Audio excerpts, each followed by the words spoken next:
before we get into that story. If you're a fan of the strange, dark, and mysterious delivered in story format, then you've come to the right place because that's all we do. Also, please subscribe to our channel and turn on all notifications so you don't miss any of our weekly uploads.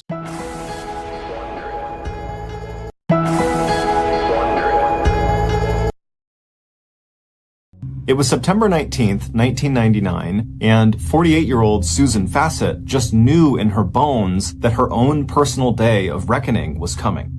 As soon as Susan stepped out of church that morning and away from the tight knot of friends all busy saying goodbye to each other, the too bright smile on her face was instantly replaced by the lines of strain and worry that seemed to get deeper every time she looked in the mirror.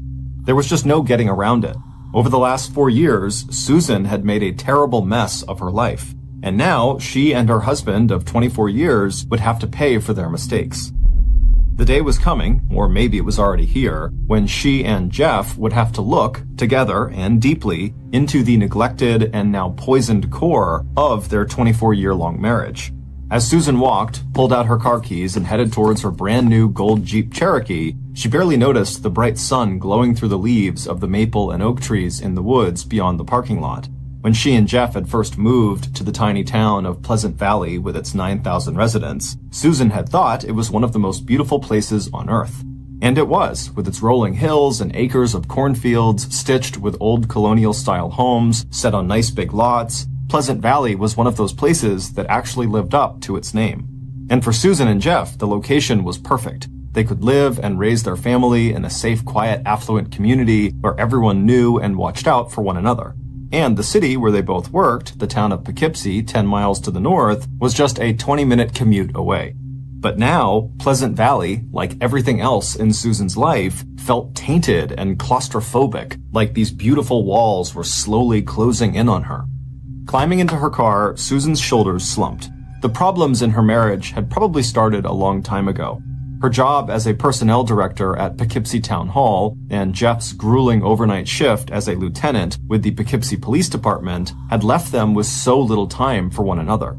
And now that their oldest son, Jason, was 20 and their younger son, Christopher, was 17, Susan and Jeff were no longer bound together by all these shared responsibilities of the children's school and sports and social activities. But in the last 5 years, something much worse than two people drifting apart had also happened.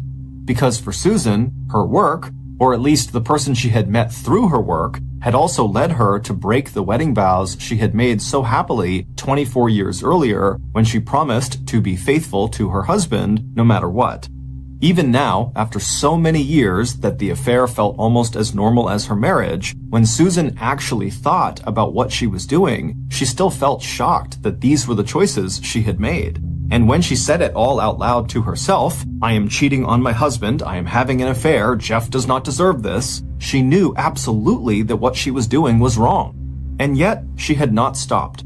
She meant to stop. Every day she meant to stop. But armed with that good intention, telling herself that every meeting and every call with her lover would definitely be the last, the affair had just dragged on. And over time, Susan had told herself that the excitement and attention she got from outside her marriage actually made it possible for her to stay in her marriage. It somehow made up for the lack of emotional connection she felt she had with Jeff, and the fact that she and Jeff worked opposite schedules. She worked days, he worked nights, although that too was Susan's fault. But now, word had gotten around Poughkeepsie Town Hall that Susan was stepping out on Jeff, and worst of all, Jeff himself had recently confronted her affair partner, and despite her lover's denials, and Susan's own denials, her pretend outrage had sounded false and hollow, even to her. Just 10 minutes after driving out of the parking lot of the Pleasant Valley United Methodist Church, Susan had arrived home. As she turned away from her car and started walking through the thick carpet of fallen leaves, she noted how the outside of the cranberry red house that she shared with Jeff looked as neglected and in need of maintenance as their own marriage. A moment later, standing at the front door, Susan steeled herself, arranging her features into an expression that appeared refreshed and relaxed, the way she wanted to feel after going to church. Then she opened the door, put down her coat and purse in the hallway, and then stepped into the living room to say what would sound like a cheery hello to Jeff. But instantly, before they had even exchanged a single word, Susan could feel the tension that hung between them, and even without seeing his face, she could sense Jeff's hurt and distrust. And lately, there had been something else in Jeff's expression too. Something hard and knowing in how Jeff looked at her, the way he turned away from her in mild disgust. Just for a moment, as Susan hovered on the threshold of the room where her husband sat waiting for her, Susan wondered how other people in Pleasant Valley saw her. She knew that from the outside at least, she seemed like the last person who would be having an affair, let alone an affair that had grown as complicated as this one had somehow become. To friends and family, Susan was the quintessential mom, wife, and working woman. She was a college-educated professional who was up early in the morning and busy most nights until she went to bed. An attractive woman with curly white blonde hair, oversized glasses, a tiny but somehow appealing overbite, and a solid build, Susan mostly stood out as someone who was always willing to help other people, whether it was through her various community and church activities or in response to a direct request, even if that request came from a total stranger. In fact, except for her height, Susan was over 6 feet tall, Susan knew there was nothing about her that seemed at all out of the ordinary. At work, she was competent, well-liked, and respected, and outside of work, her daily routines seemed as transparent and predictable as her ready smile and generally upbeat attitude. On Monday nights, she attended a jazzercise class at Pleasant Valley's Jewish Community Center. On Thursday evenings, Susan attended choir practice, and on Sundays, she attended church service and helped fill the worship space with the music she loved. If Susan had any guilty pleasures at all, it was probably her devotion to the daily TV soap opera Days of Our Lives, a melodrama that she made sure to record so she could watch it every night after all her chores were done. And as soon as she hit play, she could lose herself in the stories of beautiful people whose relationships, friendships, families, marriages, and work lives were in a constant state of turmoil, like her own had so recently and secretly become. Even at home, Jeff was the only person who seemed to have any inkling of Susan's affair. Her sons, Jason and Christopher, both knew her as a loving mom who was easy to talk with and confide in, that unusual person who would listen rather than pass judgment. And Susan knew that all those traits that made her approachable and kind seemed to have been handed down to her directly from her own mother, or maybe just learned from both her parents ever since she was a child growing up on a farm 30 miles to the south in the rural town of Ballen. Susan's father, a farmer, and Susan's mother, a schoolteacher, had met in church, and while their first house had just 4 rooms, Susan and her only other sibling, a sister who was 7 years older than Susan, had always enjoyed the love and attention of their parents. And after Susan's older sister had left the farm to go to nursing school and later to settle in Connecticut, Susan also started dreaming of bigger and better things, of becoming a teacher 30 miles and a world away in the big city of nearby Poughkeepsie, population 30,000.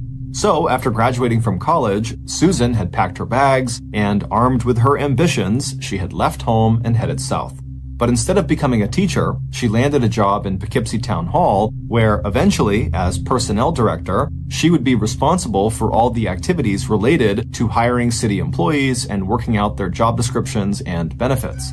And it wasn't long after her arrival in Poughkeepsie that Susan had met her future husband, Jeff Fassett, at a local bar. Like Susan, Jeff was also starting his professional career. Jeff had been born in Poughkeepsie, and after attending military college in Pennsylvania, he had returned to his hometown and joined the Poughkeepsie Police Department.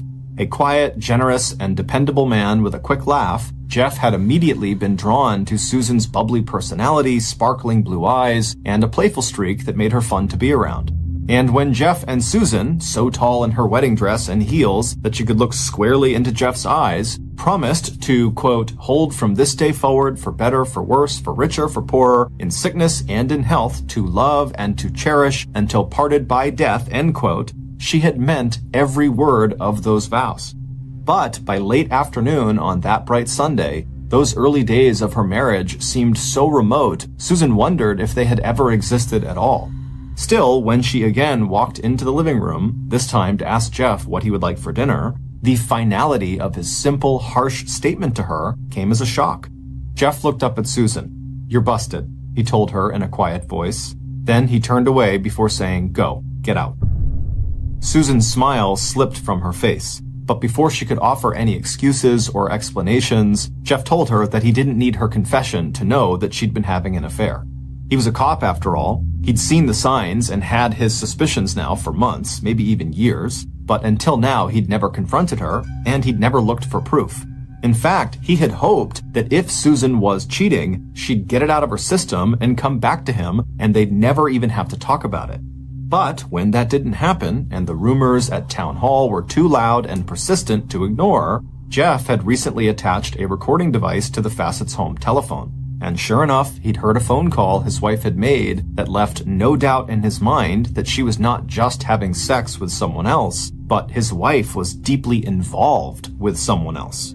For the time being, get out meant that Susan would take what she needed for the next several days from their master bedroom and move into the small apartment once intended for Jeff's elderly mother that Jeff had built in a separate part of the house. That night, Susan lay awake in the narrow, empty bed. As she stared up at the ceiling, she thought about her life with Jeff, about all that they had done and made together, about their 2 children, and about the pleasure that both of them used to feel when they were together. It was as though someone had pulled a blindfold off of her eyes. There was suddenly no question in Susan's mind that even though her marriage was horribly damaged as a result of things she herself had done, it was worth infinitely more to her than continuing her affair. As she laid there, she wondered if there was still hope for her and Jeff. And at around midnight, as the clock clicked over to September 20th, 1999, the 24th anniversary of their marriage, Susan turned on the bedside light, then swung her long legs over the edge of the bed and stood up. Slipping on her glasses and pulling her robe tightly around her, Susan stepped to the bag she had packed that afternoon and began rummaging through her belongings. When she found the things she was looking for, she held both items tightly in her hands for a second or two before sliding them into her pocket. Straightening up, she took a deep breath, then left the little apartment and made her way to the bedroom she had so recently shared with Jeff. Once inside, she stood next to the bed and looked at her husband. "Jeff," she whispered, waking him up from a light and troubled sleep. "Would you consider reconciling?" she asked him. And then Susan reached into her pocket and took out the items she had grabbed a few minutes earlier, a cell phone and a pager she had been using to contact her lover. "Here," Susan told Jeff, handing him the 2 devices. "No more," Susan said. "I promise, it's over." A few days later, the Facets' older son, Jason, walked into their house and saw his mom and dad cuddling together on the couch.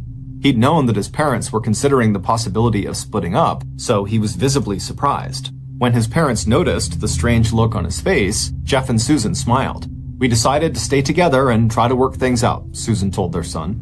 And over the next month, starting with Susan and Jeff both taking a week off work and spending every minute together, it seemed to the Facets' sons that their parents had in fact fallen back in love. Jeff and Susan had even decided to buy new wedding bands and renew their marriage vows, and both Jeff and Susan had started working together on some badly needed home improvement projects that they had been putting off for years. On Thursday, October 28th, about 5 weeks after Jeff and Susan had made the decision to reconcile, Jeff stopped by his wife's office in Poughkeepsie Town Hall. He had just picked up his new wedding band, and he wanted to show Susan how it looked. Smiling up at Jeff, Susan touched her finger to the bright, unscratched gold and agreed that the new band was perfect. Then she told her husband she'd try to be home a little early that evening so they could have a family dinner together with Jason and Christopher and the boys' girlfriends before Susan had to leave for her 7 p.m. choir practice. Throughout dinner that evening, Jeff kept stealing glances at the new gold band on his ring finger. To him, Susan's breaded chicken and green beans had never tasted so good. Now that the 2 of them had talked things out, everything about his life, from simple meals to putting on his uniform each night and heading to work in the dark, seemed a million times better.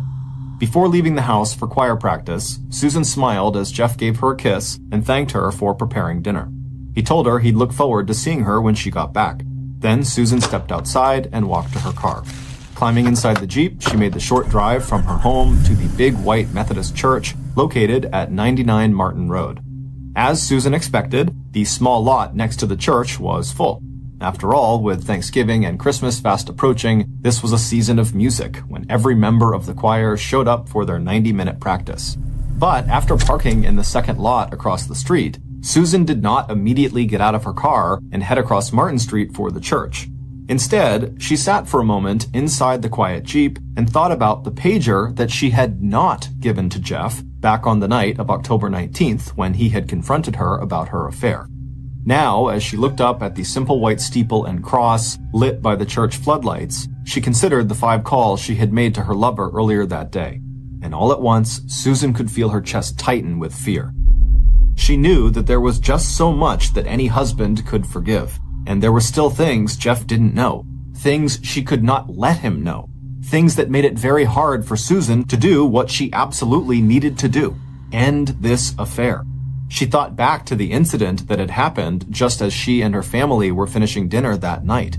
Jeff had glanced out the window and thought he had seen someone skulking in the shadows of the driveway. His cop senses always on high alert, he'd stepped out onto the back porch for a closer look, but whoever it was, if in fact there had been anyone there at all, had melted away into the darkness. Susan gave a tiny shake and told herself to stop being ridiculous. Her lover had not been happy when she told him she wanted to end the affair, and he had demanded one more recent sexual encounter. But that was done now, and she wanted to believe that they had parted on good terms and that her lover would not do anything to hurt her or her family. And so, if there really had been a person in the driveway, Susan told herself that it was probably just someone who had gotten lost, and maybe they were thinking about asking for directions but thought better of it. And with that, Susan gathered her purse and coat, left the Jeep locked in the parking lot, and headed to the Pleasant Valley United Methodist Church. An hour and a half later, at 8:36 p.m., Susan was stepping out of the church surrounded by friends, all of them chatting as they groped in pockets and purses for car keys before fanning out in different directions as they headed for the 2 different parking lots. For just 90 minutes, in the joy of singing, Susan had been able to forget all of her worries and guilt. And now, as she said goodbye to other choir members and made the short walk across Martin Street to her gold Jeep parked under an overhead light in the far lot, Susan felt a rare sense of inner peace. Humming a few bars of music from the new arrangement the choir would sing this coming Sunday, Susan failed to notice that a car she didn't recognize was parked right alongside her own in the church lot. It certainly did not belong to any of the members of church choir, whose cars had become as familiar as the sound of each member's voice. Instead, without so much as a glance at the car or the person who sat inside, Susan stepped to the driver's side of her Jeep, unlocked the door, and climbed behind the wheel. Closing the car door, Susan put the key in the ignition, turned on the car and headlights, then reached up to her left to pull the seatbelt down across her lap. A moment later, the cold, clear night outside the Pleasant Valley United Methodist Church was shattered by the sound of 6 gunshots, and then the kick of gravel as the car that had been parked next to Susan's peeled out of the church lot and was almost immediately swallowed up by the thin ribbon of traffic along Route 72 out of town. Within moments of the shots, members of the church choir were either pulling out their cell phones or darting back into the church to call 911. At the same time, a few others headed for the far lot where the gunshots had come from, and where at least one person saw an older model light-colored station wagon speeding to the parking lot exit. By the time the first ambulance had arrived at the United Methodist Church, one of Susan's friends was sitting hunched over on the ground next to Susan's car, their arms cradling Susan's head and shoulders. When the first bullet had shattered the driver's side window of the gold Jeep Cherokee, Susan, her seatbelt not yet securely fastened, must have reached instinctively for her car door so she could jump down and try to escape the attack. Instead, when the door opened, Susan had tumbled out, and by the time her friend had reached her, Susan was slumped against the side of her car, her neck dark with blood, but still alive. Even as the ambulance carrying Susan had raced off to St. Francis Hospital in Poughkeepsie, the lead detective in the case was already on his way to the crime scene. Arthur Boyko, a lieutenant with the New York State Police, had been notified of a shooting and possible dead body at the United Methodist Church parking lot in Pleasant Valley. Detective Boyko knew exactly where that church was located. Assigned to the Bureau of Criminal Investigation, he worked with Troop K in a barracks located at the edge of Pleasant Valley, fewer than 5 miles from the church. By the time Detective Boyko arrived at the church, local police had secured the scene with yellow crime scene tape and were doing their best to keep potential witnesses separate from the growing crowd of onlookers. Tall, lean, and commanding with his thin face and military-style haircut, the 34-year-old detective immediately took charge of the situation. And right away, he knew that this investigation would be very, very complicated. Because in the same breath that choir members gave first responders the name of the victim, Susan Fassett, They also told officers that Susan's husband was a cop, a lieutenant with the Poughkeepsie Police Department. Even before forming any first impressions of the crime scene, investigator Boyko knew that most murders and attempted homicides are committed by people close to the victim, and that made Jeff Fassett an immediate person of interest, especially since, as a police officer, Jeff had a gun, a service weapon that had to be secured and tested as soon as possible. At the same time, the detective also needed to make sure that Jeff and his sons were informed of the attack on Susan. And if Susan was still alive, her family deserved the chance to visit her right away at the hospital. The decision about whether to question Jeff as a suspect or just inform him of the attack on Susan and let him go see her was made for the investigator when one of the witnesses to the shooting said that the car that had been parked next to Susan's belonged to Jeff Fassett. Operating on the assumption that Jeff was armed and dangerous and may even try to harm other family members who might be inside the house with him, police immediately organized a Special Weapons and Tactics Team, or SWAT team, to surround the Fassett house and take Jeff and anyone else inside the house into police custody. Meanwhile, back at the crime scene, Detective Boyko had assigned officers to carry out interviews with eyewitnesses, along with Susan's friends, neighbors, and co-workers at Poughkeepsie Town Hall. In making a close survey of the scene and hearing initial eyewitness accounts, the detective had also arrived at several important conclusions. As crime scene techs collected and photographed evidence and dusted for fingerprints, Detective Boyko had decided that this was not some random attack or attempted robbery. No one had taken Susan's personal belongings, including her purse, which were still in plain sight on the front passenger seat, and whoever had attacked Susan must have been lying in wait for her, which suggested that not only was Susan the specific target of the attack, but that her would-be killer knew something about Susan's routines and expected that Susan would be at that church that night for choir practice. But the pattern of gunfire also made it unlikely that this was an execution-style hit. Not only did Susan seem like a very unlikely target for that, first responders had also reported that none of the bullets were clustered around Susan's head like you would expect in an execution-style hit. Instead, her attacker had fired a spray of bullets, including one that had missed its mark completely and instead lodged in the doorframe of Susan's car. By the time police had Jeff, his two sons, and their girlfriends lying face down and handcuffed on the gravel driveway outside of the Fassett home, it was 11 p.m. and Susan had already died of her injuries. And for the next 16 hours, police interrogated Jeff about his wife's murder, even as his sons sat handcuffed to separate desks inside the local police station. All Jeff and the boys had been able to find out during a tense 2-hour standoff with the SWAT team that had surrounded their house was that Susan had been shot at the United Methodist Church. Although Jeff declared his innocence and answered every question in a calm, neutral voice, he had been a cop long enough to know that things looked very bad for him. While Susan was at choir practice, he had left his house and driven to Poughkeepsie to get his paycheck. So not only had an eyewitness ID'd Jeff's car as the one leaving the scene of the crime, Jeff also had no alibi for the time of the murder. And police had discovered that Jeff had a very strong motive for this murder. If Susan thought she had kept her affair a secret from those around her, she was mistaken. In no time, neighbors and co-workers had reported to police that Susan Fassett was having an affair. Not only that, but as Jeff told police, just weeks earlier, he had confronted Susan's affair partner with his suspicions right in the middle of Jeff's office inside the Poughkeepsie Police Department. But throughout that long night of questioning, Jeff never wavered from his absolute insistence that he had nothing to do with his wife's brutal murder. And he also never wavered from telling police that if they wanted to find his wife's killer, they should go talk with the man she'd been seeing outside of their marriage. "You can turn on the hot lights," Jeff told the lie detector expert from the State Bureau of Criminal Investigation. "Beat me with rubber hoses. But when you're all done with me and you get me out of the way, you go see Fred Andros. He did this. He's involved in this." The identity of Susan's affair partner and his possible involvement in her murder sent shockwaves through every level of the investigation, even making its way into the regional offices of the Federal Bureau of Investigation, the FBI. It also sent shockwaves through Poughkeepsie Town Hall, where Fred Andrus had worked, until recently, as the head of the town's water department. because Fred Andrus's name was already widely and publicly linked to serious criminal activity. Back in May of 1999, just 5 months before Susan's murder, Fred had been forced to resign his job as water superintendent after he was caught collecting bribes for a man named William Paroli, the most powerful political operative in the Poughkeepsie Republican Party.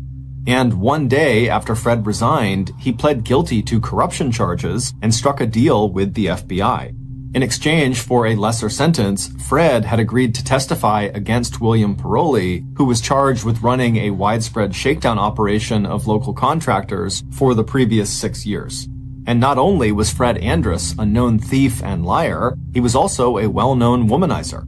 Despite his bullet-shaped head, small facial features, and Elvis-like pompadour all stacked on top of his 5'7" overweight body, Fred was on his 4th marriage, a fact that did not stop him from regularly soliciting the services of Poughkeepsie area prostitutes. The connection between Fred and Susan, confirmed by Jeff, opened the door to all kinds of new leads in the investigation. If it wasn't Jeff who killed his wife in a jealous rage, was it Fred? Was it Fred's wife? If Fred was involved with multiple women, could one of them have viewed Susan as a rival and decided to kill her? Or did Susan, because of her close association with Fred, know something about the ongoing corruption probe that made her a target of assassination? By 4 a.m. on the morning of October 29th, while Jeff was still being questioned at the Pleasant Valley Police Station, Investigator Boyko was sitting across the table from Fred inside Fred's comfortable 3-story home located in a nice part of Poughkeepsie called Hyde Park. And within minutes of talking to Fred, the detective was aware that Fred, despite his less-than-handsome appearance, possessed a certain charm and confidence. He also had an airtight alibi for the evening of Susan's murder. From 7 to 9 p.m. the previous night, Fred and his wife had spent the evening with friends, a retired Poughkeepsie police officer and his wife. The men had spent most of the evening down in Fred's basement building very sophisticated model airplanes, which was a hobby the two friends shared. As for his relationship with Susan, Fred would confirm that he had been having a 4-year-long affair with Susan, and that they had actually known each other for 16 years before that. Fred also confirmed that Susan had wanted to end their affair after her confrontation with her husband Jeff back in mid-September, but Fred insisted that it had been a mutual decision to end the affair. And when the two of them had broken it off back in September, Fred had made a full confession to his own wife, who had been generous enough to forgive him. When asked when he had last seen or had a sexual encounter with Susan, Fred disclosed that he was actually impotent and that the physical part of his relationship with Susan consisted of cuddling and kissing and companionship. According to Fred, the last time he and Susan had actually had sexual intercourse was 1.5 years ago. Although Fred was obviously distressed by the news that Susan was dead, the only subject that seemed to make the disgraced town official nervous was whether the murder could have anything to do with the ongoing corruption probe at Poughkeepsie Town Hall. Fred admitted that now that he was a witness for the FBI, he felt like he could be in danger from local bad guys. And Fred also admitted that it was possible Susan could have been in danger just because of him. Contrary to what Detective Boyko heard, that Susan's affair with Fred seemed to be public knowledge, Fred insisted that he and Susan had kept their relationship a very closely guarded secret. It seemed like a small discrepancy, but one that the investigator knew he would have to follow up on. Meanwhile, detectives also began to collect all of the communication data, telephone, pager, cell phone, and email that belonged to the key figures in the case, including Susan, Fred, and Jeff. With the help of technology experts, investigators hoped to compile a picture of who was where and who was talking to whom in the days and weeks leading up to Susan's murder. The first break in the case came on October 30th, 2 days after Susan's murder. Partial results from Susan's autopsy had revealed traces of semen inside of Susan, meaning she must have had intercourse between 24 and 48 hours before she had died. Hours later, Jeff was brought back to the police station where he told detectives that the last time he and Susan had made love was 4 or 5 days before she was killed. An analysis of the blood sample Jeff gave police, along with the results of a lie detector test he also agreed to take, confirmed Jeff's story. And after seeing pictures of Jeff's car, the woman who had placed his car in the church parking lot on the night of the murder also told police that she actually might have been mistaken. It might have been a different car. While police were still not willing to rule Jeff out as a suspect, they now knew that they had to find the man who had had sex with Susan within 2 days of her murder. Unfortunately, the problem with this new piece of physical evidence was that police simply had no other suspects aside from Jeff against whom they could match the semen sample. So, even though police had ruled Fred Andros out as the murderer, Detective Boyko decided it was still worth following up with him, as well as with Jeff, to see if either man could shed additional light on what was happening in Susan's life or in her past that might provide any clues to her murder. Because Fred had a solid alibi for the time of the murder, and police had no evidence that linked him to the crime, there was no legal way to compel Fred to give them a DNA sample so they could rule him out as the mystery man who last had sex with Susan Fassett. But when Fred declined the investigators' request for such a sample, there was nothing to prevent Investigator Boyko from inviting Fred to have lunch with him in a public place, and then for the detective to collect a DNA sample by pocketing the straw that Fred had used to sip from his cup of water. Besides, after hearing rumors that Fred regularly solicited sex from prostitutes, investigators had to wonder if Fred had been lying when he'd told them he was unable to have sex. But it wasn't until mid-December, 1.5 months after Susan was gunned down, that Detective Boyko and the Bureau of Criminal Investigation would get the tip they needed to break the murder case wide open. And the story that investigators ultimately pieced together would make Susan's favorite soap opera, Days of Our Lives, look like a happy fairy tale written for kids. Based on what investigators discovered, here is a reconstruction of what happened on the night of Thursday, October 28th, when Susan left the United Methodist Church in Pleasant Valley and hummed her way across the parking lot to her brand new gold Jeep Cherokee. As soon as the killer arrived at the church, they saw that their timing was perfect. Susan's distinctive Jeep was parked in the lot farther away from the church, and there were several empty slots on either side of the Jeep. A moment later, the killer had backed the old Taurus station wagon with the fake license plates into the empty space next to the Jeep. Now, the front passenger seat of the Taurus was directly across from the driver's side of the Jeep. As the killer hoisted their bulky frame from the driver's side into the passenger seat, they put the passenger side seat back all the way so anyone looking at the Taurus would think the car was empty. Reclining in the dark, the killer tried to slow their racing heart. Earlier that evening, the killer had actually gone directly to Susan's house to see if they could get a clean shot at her while she was eating dinner with her family, or if she stepped outside alone onto the back porch. But the killer had barely made it halfway up the driveway before Susan's husband had suddenly come out the back door and begun to make a slow circuit of the house while calling out if anyone was out there. That had been even worse than what had happened 4 days earlier, on Monday, October 25th, when the killer had driven to the Pleasant Valley Jewish Community Center, intending to kill Susan there, but the center had been too crowded, and Susan's car wasn't there, so the killer had just left. But now there was no turning back. It had been made very clear to the killer that Susan was not dead by the end of tonight, that very bad things would happen to the killer's own family. Closing their eyes in the dark, the killer could see the photographs spread out on the kitchen table in front of them. The killer's son, each sibling, each aunt, each stepchild, all pictured alone, all vulnerable to some terrible accident, including murder. It would be a shame if anything happened to them, the person sitting across the table had said in that low monotone that had somehow always sounded so threatening and dangerous. The choice was clear: Susan or the killer's own loved ones. And at 4 p.m. that afternoon, the killer was driving away from their home in the Catskill Mountains, 1 hour south to Pleasant Valley. Along the way, the killer stopped at a local Kmart near the Fassett home and bought shoes, a t-shirt, a black full-face ski mask, and a bottle of pain pills for the headache that now never seemed to go away. A little further on, the killer pulled into a Dunkin' Donuts coffee shop and bought 24 donuts and then crammed them one after the other into their mouth. There had been an added incentive: get rid of Susan, and the killer would not have to pay back that loan, which now totaled over $10,000. Yes, the decision to go directly to Susan's house had been stupid, but there was no harm done. and now the killer was perfectly placed to make the kill and then forget that any of this had ever happened. The reason Susan had to die was so she could never testify in court about the corruption case. But sitting here now, the killer decided that for the person who had set this plot in motion, the real motive here was revenge.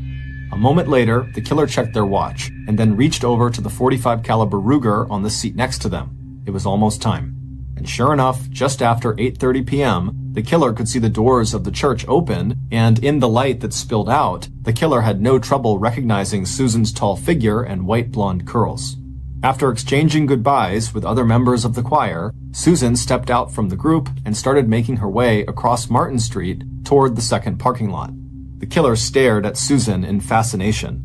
They had only been together 5 times, but the killer knew every inch of those long legs and feel of Susan's solid hips, back, chest, arms, and mouth.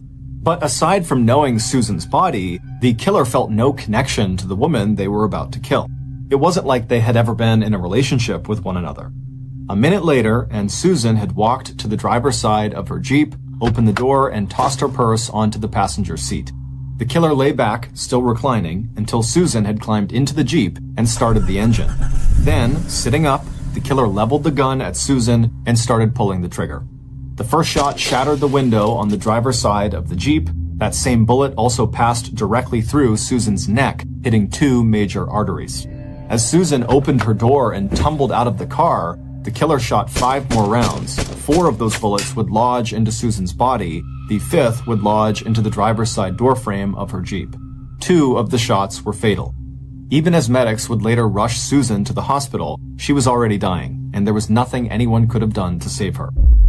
As soon as the gun was empty, the killer shifted back into the driver's seat and took off out of the church parking lot. On their way home, the killer dropped off the garbage bag containing the gun, gloves, and ski mask at the prearranged location alongside of a nearby road. Then, Susan's sexual partner, a 50-year-old woman named Dawn Silvernail, stopped outside of a convenience store in Hyde Park, Poughkeepsie.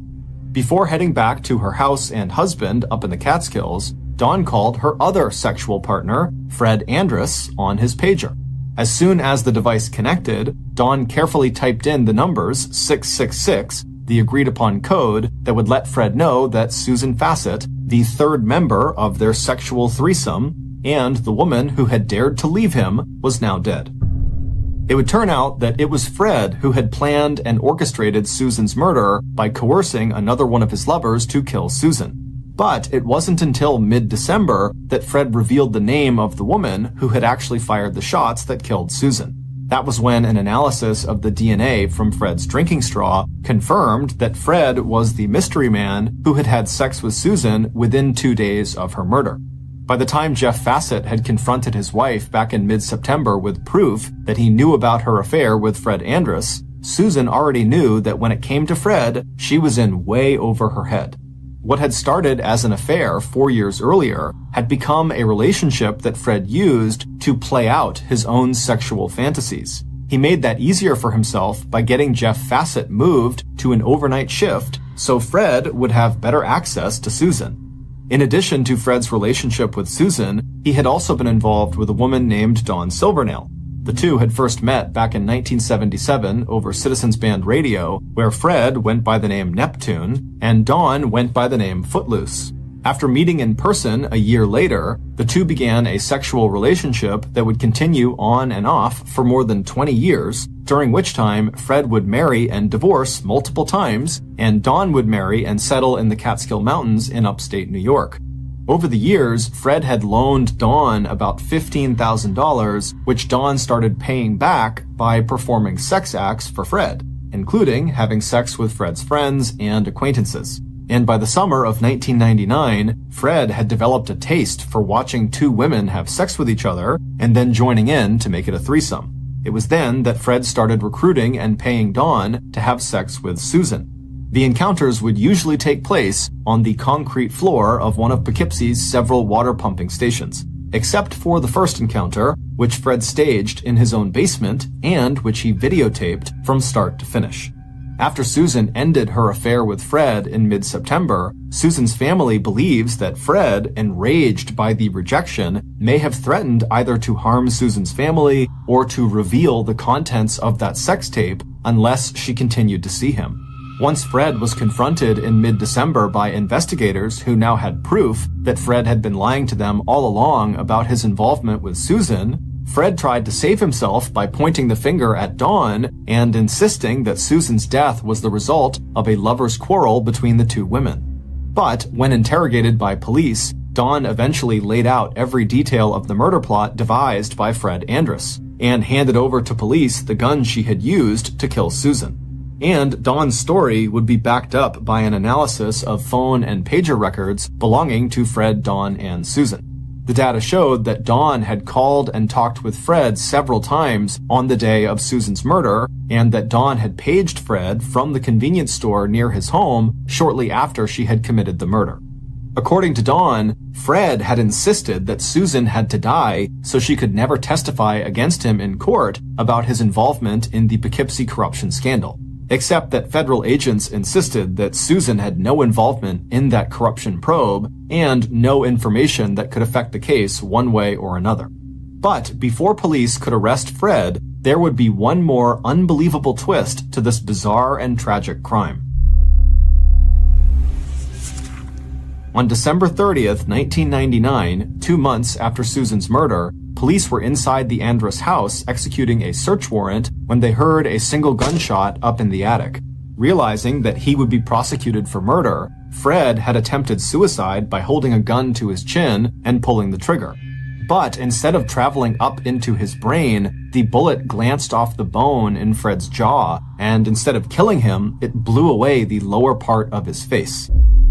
Fred would survive the self-inflicted injury, and on February 23, 2001, he was found guilty of second-degree murder and conspiracy in the first degree in the death of Susan Fassett. The two charges would carry a combined prison sentence of 50 years to life. On March 16, 2001, Dawn Silvernail, who had accepted a guilty plea in exchange for testifying against Fred Andrus, was sentenced to 18 years to life for killing Susan Fassett. 1 year and 9 months into his prison sentence, at the age of 63, Fred Andrus died of an apparent heart attack at the Clinton Correctional Center in New York. Dawn Silvernail was released from prison after serving 16 years. She died 3 years later at the age of 70. Susan's husband, Jeff Fassett, remarried 5 years after Susan's death, and 2 years later retired from the Poughkeepsie Police Department. Jeff would die of cancer in 2018 at the age of 67. Michelle Hadley was born in 1985 in Ontario, California, a city located 40 miles east of Los Angeles. Her parents, who owned a small manufacturing business in town, never had a ton of money, but they always had enough to make ends meet. Growing up, Michelle's parents taught her and her younger sister to always put their all into whatever it was they were involved in, whether it was academics, athletics, or relationships. They also taught their daughters to always take their Christianity very seriously. By the time Michelle was in high school, she had made her parents very proud, becoming one of the top students in her class, and also becoming a very talented cross-country runner. But despite these early successes, Michelle never bragged about them. Not because she was trying to stay humble necessarily, but because that was just her personality. She was a very private person who did not seek the spotlight. After high school, Michelle attended Dickinson College in Pennsylvania on a scholarship, and then after graduation, when Michelle was just 22 years old, she married her high school sweetheart. However, that relationship would not last. When they divorced just 4 years later, Michelle was upset about it, but she was confident that she was going to be okay. She was still very young, she had the full support of her family, and she had a good job that allowed her to be self-sufficient. All she needed to do was to be patient and wait for the right partner to come along. And in 2013, roughly a year after her divorce, it seemed like the right partner had. In August of that year, Michelle connected with a U.S. Marshal named Ian Diaz on a dating website. The U.S. Marshal Service is the federal government's primary agency for fugitive investigations. Shortly after Michelle and Ian connected online, they met in person for the first time over a cup of coffee. At 35, Ian was 9 years older than Michelle. He was tall and fit. Michelle was slender with dark hair and deep brown eyes. They both had great smiles, and right away they hit it off. That first cup of coffee was quickly followed by text messages, phone calls, and arrangements to meet again. On just their second date, Ian blurted out, "I love you," to Michelle. This definitely caught Michelle by surprise, but she was thrilled. As a child, she sometimes fantasized about being a princess and having her Prince Charming come along and whisk her away. And suddenly it seemed like that actually was happening. Over the next several months, the pair would continue to see each other on a near daily basis. And then in the spring of 2014, they moved in together. And then in December of 2014, Ian took Michelle on a trip to New York City where he asked for her hand in marriage. And she would say yes. Michelle was on cloud nine. Ian really was her Prince Charming. Once they were engaged, Michelle threw herself into planning their perfect future together as Mr. and Mrs. Diaz. However, cracks began to appear in their relationship. Michelle would later say that Ian had pressured her to take a $20,000 pay cut to leave her job that she loved and take a marketing position at a place he loved and had once worked himself, Disneyland Resort in Anaheim, California. She also said that Ian began asking her to wear more revealing, sexier clothes, and he wanted her to get acrylic nails and get her belly button pierced. It wasn't Michelle's style, but since she didn't want to disappoint her future husband, she would, from time to time, put on the crop tops and short skirts just to make him happy. But despite doing that, Ian never really did seem happy, and eventually he would open up to her about some of his deeper sexual fantasies. He told Michelle that what he really wanted to see was her having sex with other men. At first, Michelle was stunned and said no, absolutely not. But despite her refusal, Ian brought the subject up again and again, each time with a little more insistence, and then finally, Michelle agreed. On Valentine's Day 2015, with enough cold medicine and alcohol in her system to lower her inhibitions, Michelle had sex with a stranger that she believed Ian had recruited on Craigslist. What Michelle didn't know was that Ian had filmed the entire sexual encounter, and then afterward he wanted to watch it with her. Michelle was horrified. She begged Ian to destroy this video, but Ian refused and said, "No one forced you to do it." But despite these huge issues in their relationship, they did not cause the couple to end their engagement. In fact, these issues only seemed to bring the couple closer together, if for the wrong reasons. As Ian became more and more controlling of Michelle, Michelle became more and more emotionally dependent on Ian. And so with that in mind, in June of 2015, 8 months before their wedding date, Ian and Michelle took out a mortgage together and they moved into a brand new 2-story condo in downtown Anaheim, California. It was Michelle who came up with the entire $14,400 down payment, but she didn't care. She and Ian were both so excited about a change of scenery to hopefully get their relationship back on track. Just weeks after moving in, all of the excitement of the new place was gone, and in its place were all of their old unresolved issues. Soon, minor disagreements became major arguments, and major arguments turned into vicious accusations of infidelity and betrayal. Finally, the fights turned physical. When Michelle threatened to leave, he held her down on the bed while she tried to kick and claw her way free. Families on both sides of the warring couple had the same advice. You are not good for each other. You need to end it. So at the end of August, just 2 months after Ian and Michelle had purchased the condo together, Ian took back the engagement ring he had given Michelle, and Michelle packed up her Volkswagen Jetta and drove off to stay with her parents. But as much as Michelle and Ian now wanted out of their relationship, as long as they owned that condo together, they could not entirely sever ties. Michelle wanted Ian to sell the condo so she could get reimbursed for the down payment she had made, but Ian liked the condo and had no intention of moving out. This put them at a sort of standstill and kind of forced them to continue interacting despite being broken up.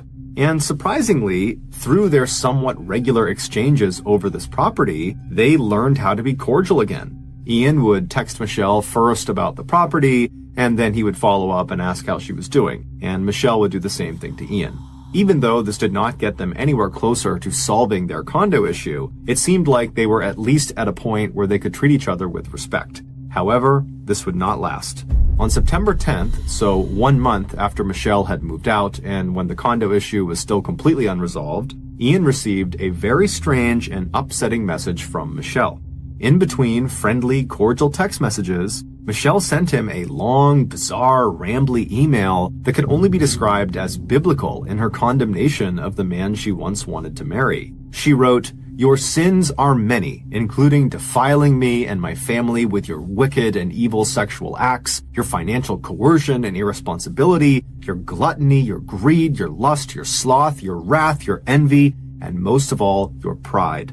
She finished it with, "You may try to hide behind the law of man, but it is a weak shield that will bend and crack against the sword of God. I will bring the full force of the law and the word of God against you to judge you." Ian knew that Michelle and her family were religious, and he knew from their relationship that Michelle was prone to emotional outbursts. But even by her standards, this email revealed a vengefulness that he had not seen before.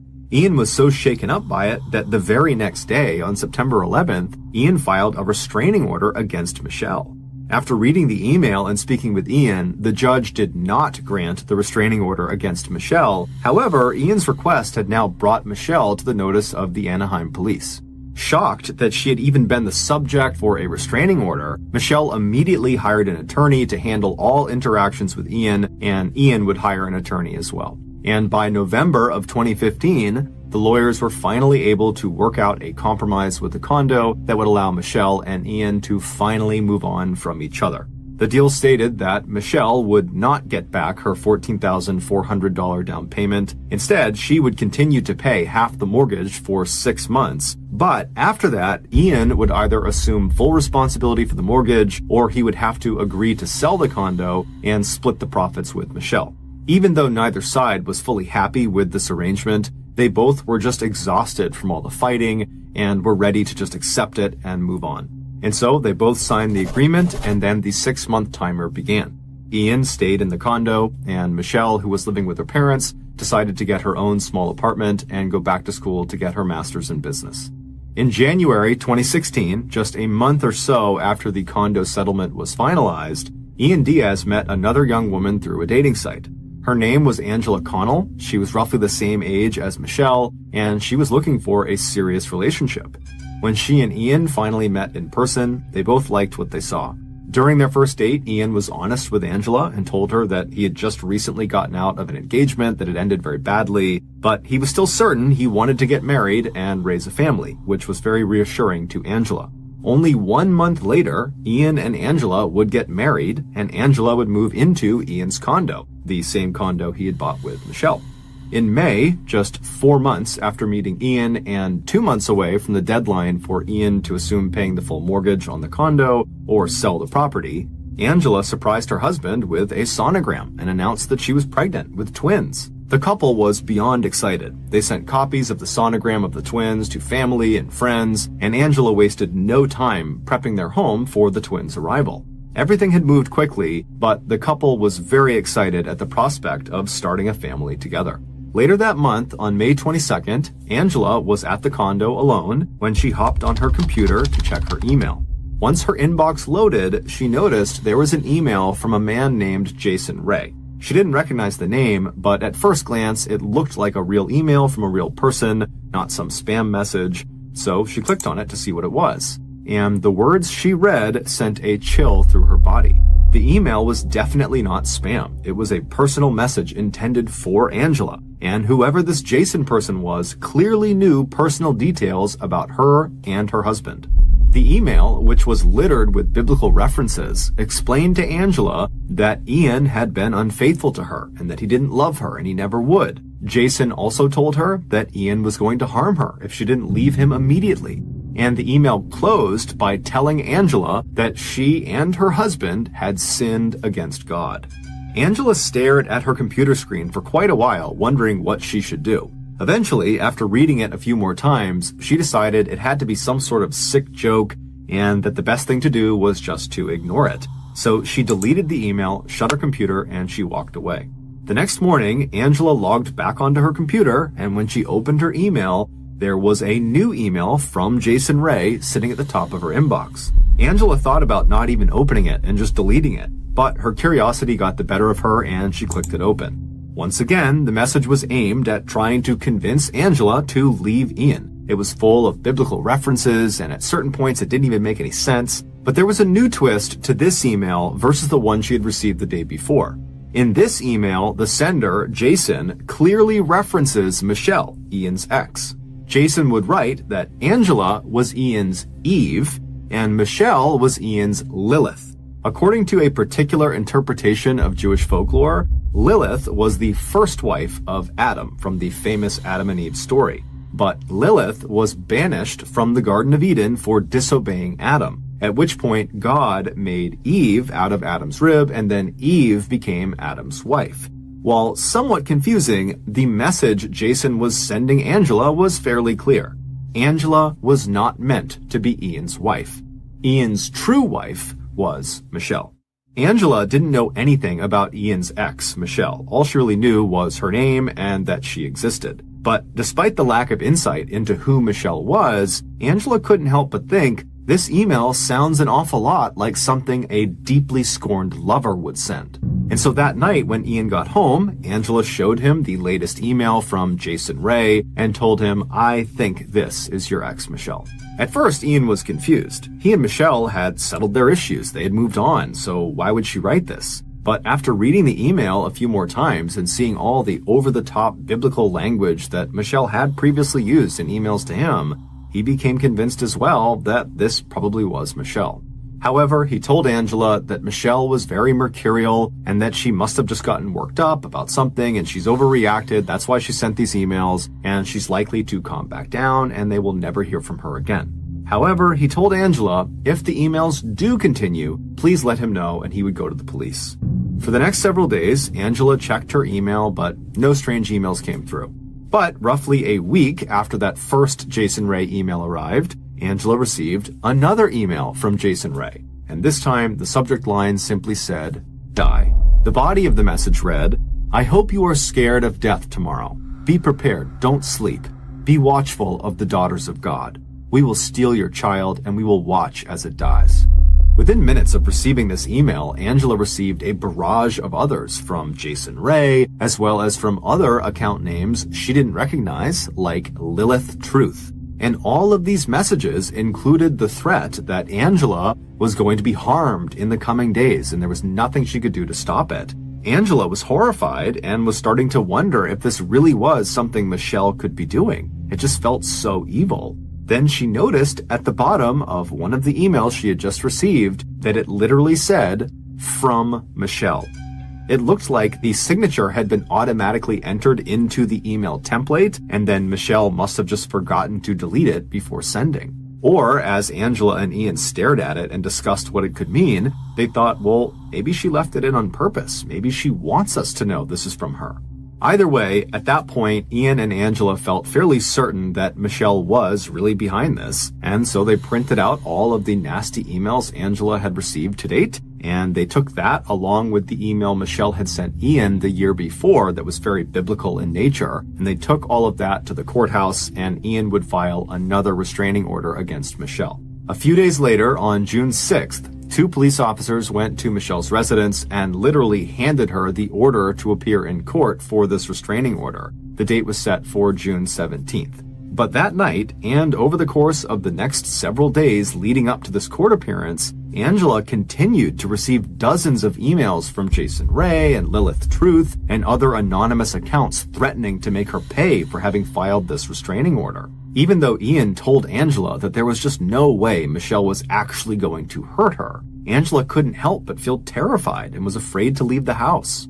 Finally, June 17th arrived, and Angela and Ian arrived at the court alongside a huge group of friends and family members who were there to support them. When Michelle walked in with her lawyer, she was met with boos and hisses from all of these supporters, and then once court was called to session, Angela and Ian outlined what had been happening over the last couple of weeks, and they showed the judge the stack of all these emails. The judge reviewed the documents and then turned to Michelle and asked her what she had to say for herself. And she would say, I didn't send those emails. I don't know what's going on. I didn't do this. But the judge wasn't buying it, especially given the fact that Ian had previously filed for a restraining order against Michelle for threatening emails. And so this time, the judge did grant the restraining order, prohibiting Michelle from having any further contact with Ian or Angela. Angela and Ian were thrilled, and when they walked out of the courtroom, they felt confident that this nightmare was finally behind them. But within hours of getting home, Angela started receiving more emails, and immediately they contacted the Anaheim police to report that Michelle was already violating her restraining order. But since the emails they were receiving now were not signed by Michelle, there was no way for the police to prove that Michelle was in fact violating her restraining order. And so for several days, the ferocious, threatening, biblical emails continued, and there was seemingly nothing Ian or Angela could do to stop it. Then, as if it wasn't stressful enough, Angela received an email from an account she had not seen before, inquiring about her rape fantasy request on Craigslist. Angela did not understand what this person was talking about, but eventually, when she went online and investigated, she discovered there was an entire marketplace of people posting ads on Craigslist seeking partners to take part in a rape fantasy. And someone had clearly been pretending to be Angela and was going into these places on Craigslist and responding to all of these ads saying that she, Angela, was interested. And then she would leave them her address and what she looked like and what her daily habits were like. And according to some of these men that were reaching out now to Angela, apparently whoever was doing this was indicating that Angela didn't just want to be a part of some basic rape fantasy. She wanted to be attacked out in public, and she was encouraging these men to follow her and stalk her and then attack her and rape her. And even if she tried to say stop, don't. Angela knew Michelle had to be behind this, but again, there was just no evidence tying these rape fantasy responses to Michelle because she wasn't signing her name to them. And so despite how absolutely horrifying it was to learn this was going on, there was nothing the police could do to stop it. For Angela, this was a nightmare. The stress and the fear of this situation was just so much that she basically just hid in her condo all day long.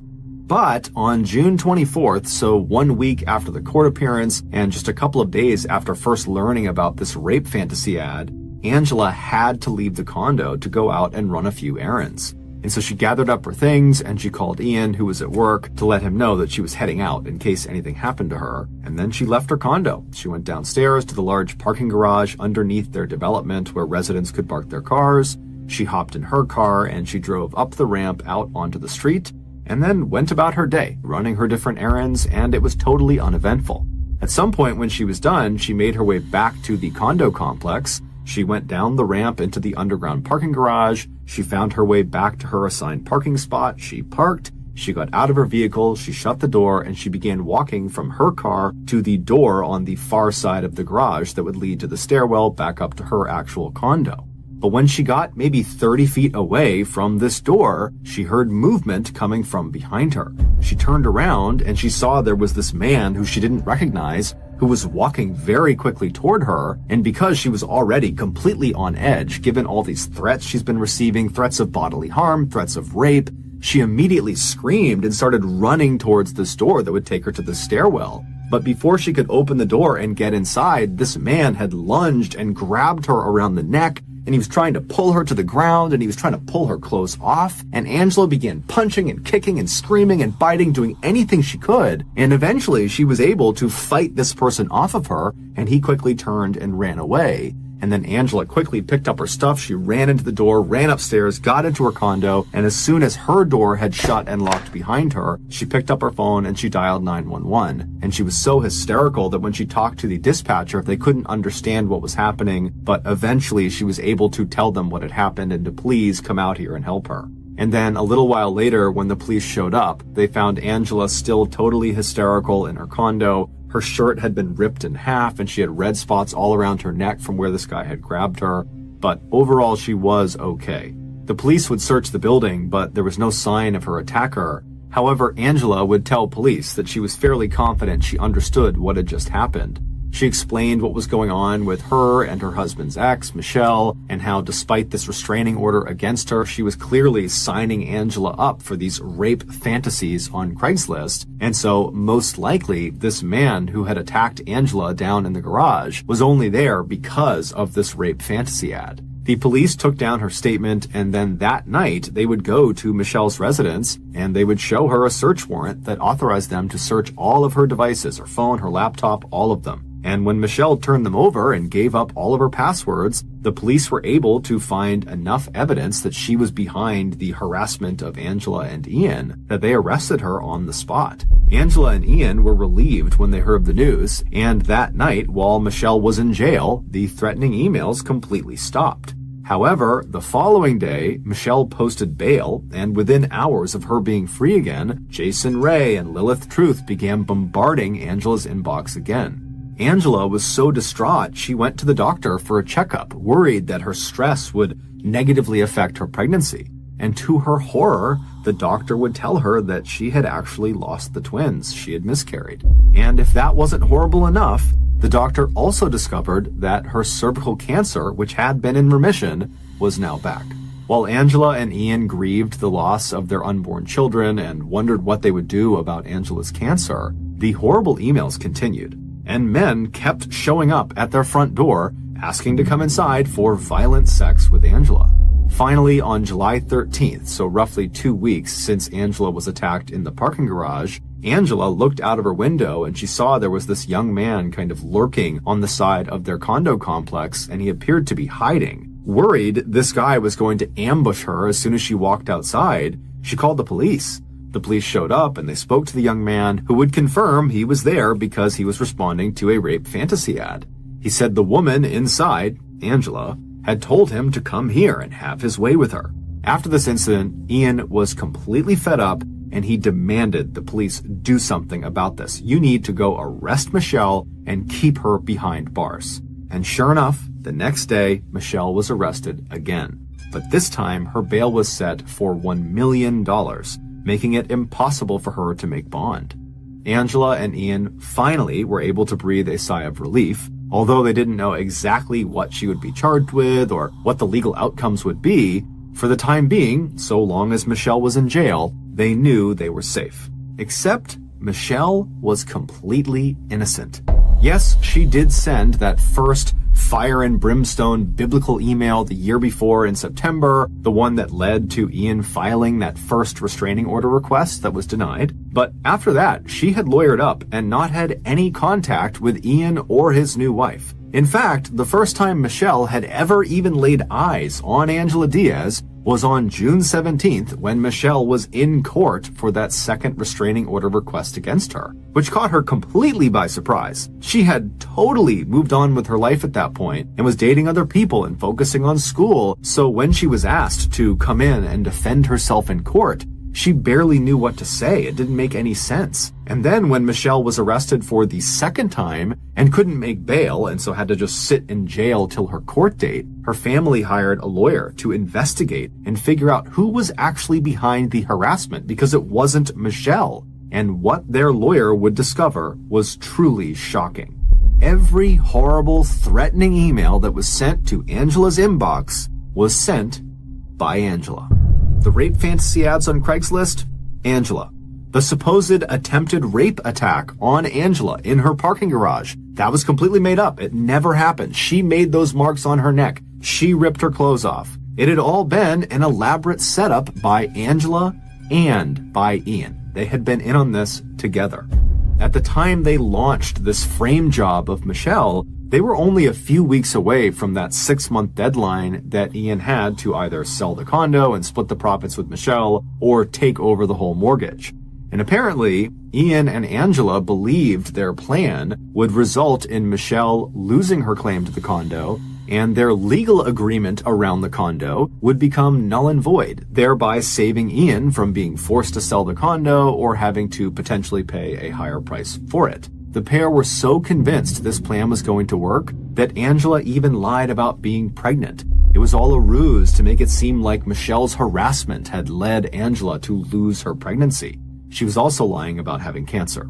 Michelle's lawyer quickly uncovered lots of these holes in Ian and Angela's plan, and finally, after Michelle had sat in prison for 89 days after that second time she was arrested, she was released. On Tuesday, October 17th, 2017, Angela Diaz pleaded guilty to 10 felony and 22 misdemeanor charges, including kidnapping, false imprisonment, and falsely reporting a crime to a peace officer. She was sentenced to 5 years in state prison. Ian Diaz was not charged with any crimes at the time and continued in his job as a U.S. Marshal. But 2 years later, on December 20th, 2019, Michelle filed a civil rights lawsuit against Ian, alleging that he was in fact the mastermind of the plot that resulted in her wrongful imprisonment. She also brought charges against the Anaheim Police Department for their failure to properly follow up on evidence they discovered early in the investigation that showed the threatening emails Michelle was accused of sending in fact originated from the Diaz household. On Friday, May 3rd, 2021, the Anaheim police announced they had reached an undisclosed cash settlement with Michelle, and then a little over a week later, on May 13th, Ian Diaz was arrested and charged the following day with 1 count of conspiracy to commit cyberstalking, 1 count of cyberstalking, and 1 count of perjury for his false testimony in a deposition in connection with a federal civil lawsuit. If convicted, Ian faces a maximum penalty of 5 years in prison on each of the counts. His case is still pending. Since her public exoneration back in 2017, Michelle has gone on to finish her MBA, she has left California, and she found a great job in marketing with a beauty company.